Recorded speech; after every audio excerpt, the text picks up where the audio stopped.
Okay, so one of the ways that you can tell you're being fucked with is by an AI is statistically unlikely words. Okay,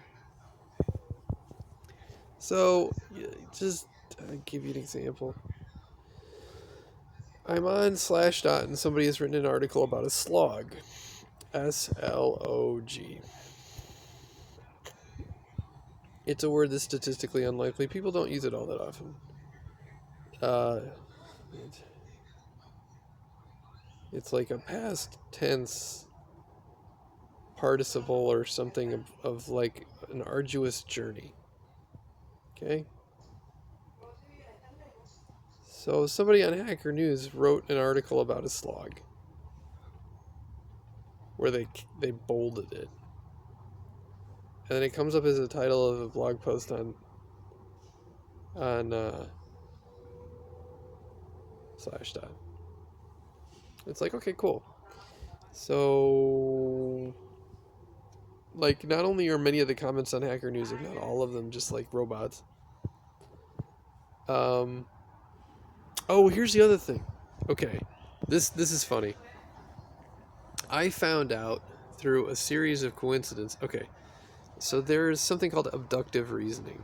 Okay, what that is that you have, like, consider that you need to know one fact. Okay, and you have four statistically unlikely things that happen that tell you this one fact over here.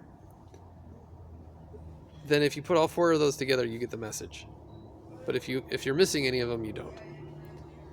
And I found out that essentially from police officer sending me mail for jumping a turnstile for the trains, it's like a ticket with a misspelled name, a YouTube video about the Infinity Hotel paradox, some bad graffiti, and then some guy like talking to his friend referencing in the third person porn that I know about, but like is like in some sense obscure.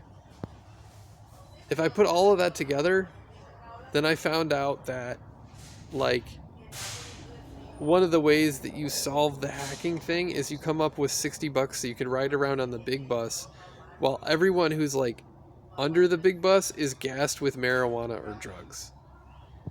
And so you'll have these people who have enough money say, "Fuck it, you know what I'm going to do? I'm going to pay $60 to ride around on the big bus, which is like a tour company bus." Okay? But like $50 of that ticket is like paying off a gangster to go drug people that like you yourself have had drugs around them, right? You know, you see what I'm saying?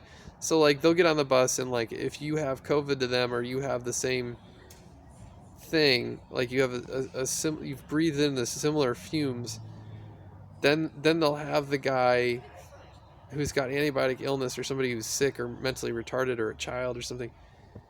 They'll do drugs that are with that network to the guy who doesn't have the $60, and the person with the $60 rides on the top. It's a bus that looks like the British buses, but then the top of it has like open seating, so they can breathe the fresh air while everyone under the bus gets like gassed with drugs like mercaptan, anything on the street that'll make them ill. So when the big bus goes by, you get to see the people who are in the bus, okay, who've paid the $60 while you're drugged and sickened.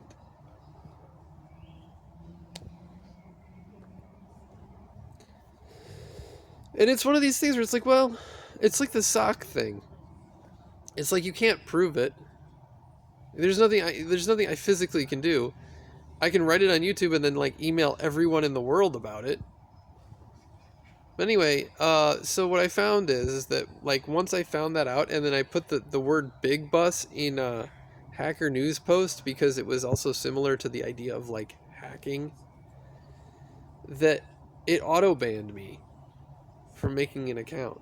So Hacker News itself was like tagging for the phrase big bus in any post and then like banning account creation. And then once your account is like banned from like having an account creation, then everything on the site is like essentially a robot. So if you can create an account, okay, then you see people. If you can't create an account, what they do is they just send you stories that have an LLM to it. Isn't that fucked up? That's and then they're like complicit in like this other like weird.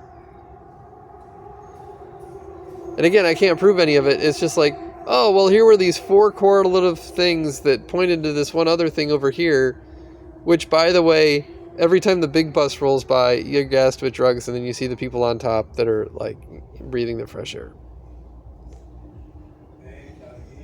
And they'll only do that to you once you see the correlation, but then, like, if you don't care about art, then you won't be. But sometimes they pick somebody they don't like, and then they'll drive the big bus around, and there'll be like an implicit understanding that the guy they're going to gas with drugs is this guy today. And the drugs make you sick. So it's like, okay, cool, I'm going to put that on YouTube. And then I'm going to email everybody. And just, once I have enough YouTube videos, I just pick social networks at random and just like email all of them, and then pick intelligence agencies at random and email all of them. And it's like, I don't know, why would you do that? I don't know. Because eventually someone finds out what the scam is, and then everyone involved is like, oh, those guys are all assholes. Cool. I don't know.